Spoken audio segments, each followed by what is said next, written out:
Pulsar LT in your 2019 and newer GM Silverado or Sierra with the gas engine. This works in both the 5.3 liter and the 6.2 liter applications.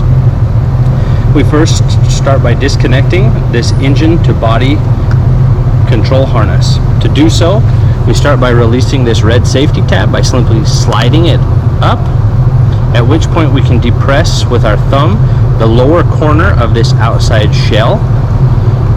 When depressing that with your thumb, that shell will then slide up and you can see the rolling lock start to disengage. We will slide this shell all the way up until the harness is completely disconnected, at which point it will then come apart. We can set this aside for now as we need to move on to removing this connector from the mount that is on the front of the airbox. Using a small pick tool or a small thin flathead screwdriver, you can place the pick between the gray connector and the black mounting tab, where you can then depress the safety latch inside the connector and wiggle the connector up and off of this mounting tab. Our next step will be to remove this small plastic Christmas tree that is holding the wiring harness to that mount. You can use a small pair of pliers or this style tool here. With that harness disconnected, we can move on to removing this 10mm nut located on the airbox mounting stud on the front corner. This is where our installation bracket will be mounted. So we need to remove the nut.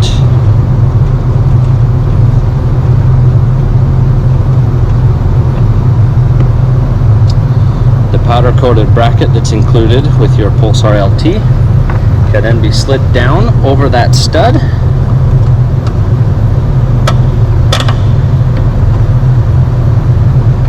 And the factory 10mm nut can be reinstalled.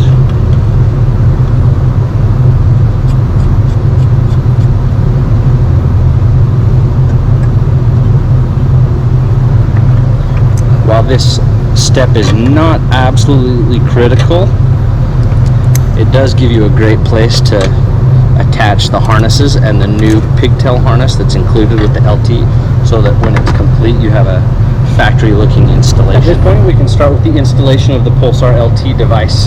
Using the included wiring harness from the package, we will start by doing this lower connector. Basically slide this connector together, and then the outer shell will slide down and you can see the rolling lock begin to engage until you hear it click, and then make sure you close the safety latch. This harness can then be tucked down and slid on to the mounting bracket that we just installed, which will hold it securely in place. We will then reconnect the upper part of the harness, again just sliding it together and sliding the outside shell downwards until you hear it click. We can then engage the red safety clip, and then this can be remounted on the factory airbox tab, giving us a complete factory look. We will then move on to installing the Pulsar LT module onto the other side of the harness until you hear it click. We've included some Velcro that will allow you to attach the module to the top of the airbox. You can wrap it around to the back side, or there are some zip ties included if you want to tuck it away somewhere else, should you be running an aftermarket airbox that won't allow you to attach to it. At this point we can move into the cab and start setting up our Pulsar LT features. Okay, with the Pulsar LT now installed under the hood, the harness is connected, the module is mounted, we can now move into the vehicle and start setting up the features of the Pulsar LT. In this particular vehicle, we want to press and hold the engine start button to turn on the power to the vehicle without starting the engine. You'll hold that button for about 5 seconds. The light will turn green on the button and you'll see that your dash will turn on along with your radio. Using the select button on the right side of the steering wheel, we can close out any of our notifications, and we want to be on our digital mile per hour display. just to ease with knowing what settings we are entering. So to enter our setup mode for the Pulsar LT, we do that simply by pressing our cruise cancel button. You will press and hold for about 5 seconds and you will see the speedometer sweep all the way up to 140, at which point we can let go of the button, and the Pulsar LT is now in setup mode.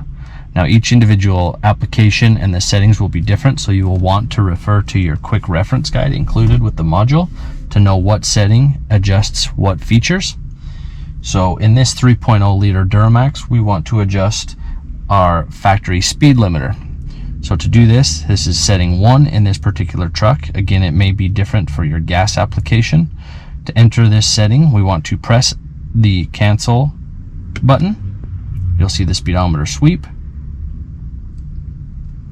and come back to what the setting is.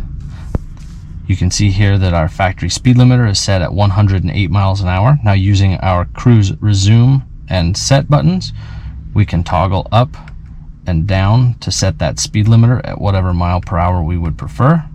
Let's say 115. We will press the cruise cancel button again and you will see the speedometer sweep, letting us know that that setting has now been saved.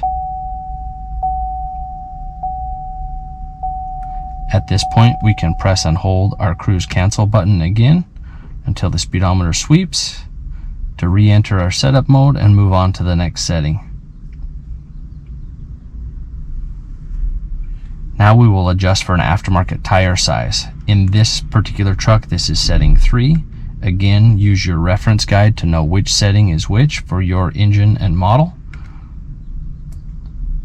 We're going to press the cruise cancel button to enter, and it is first going to ask for our factory tire size. You can see that the mile per hour reads 32. This is the large number of our tire. And then it will ask us for our half-inch size, 0, 1 through 10. This is an exactly 32-inch tire, so we want to leave at 32.0. We will press the cruise cancel button again. The speedometer will sweep. Now it is going to ask us for our aftermarket tire size. We have done a leveling kit and a mild tire upgrade, which is a 33-inch. Using our tape measure, the tire actually measures 32.8 inches. So we want to make sure that this first one is at 32. Press the cruise cancel button, and then we can toggle through using our resume and set buttons to get to 8 for a 32.8. We will press the cruise cancel button again. The speedometer will sweep, letting us know that our modified tire size has now been saved and our speedometer should read correctly for the new tire size. Again, to enter that setup menu, we want to press and hold the cruise cancel button. Speedometer will sweep and we can let go. Now we want to, let's disable the auto start stop feature in this truck. For the 3.0 liter Duramax, this is setting 8. Again, for the other gas applications, the settings will be different, so make sure that you're using your quick reference guide included with the Pulsar LT. We want to press the cruise cancel. The speedometer will sweep again. At this point, we have the option to select 0 miles per hour, which leaves the auto start stop enabled, just like factory, so that it will work with your factory button. If we scroll up to the 10 mile an hour setting, this will disable that feature for good so that the auto start stop will no longer function and you no longer have to press the button on the factory dash anytime you want to turn this feature off. It will remain off all the time. So to activate this system, we can just press, and that will save our factory auto start system into the disabled mode so that it no longer functions. The speedometer will sweep back to 0 and we have completed that function.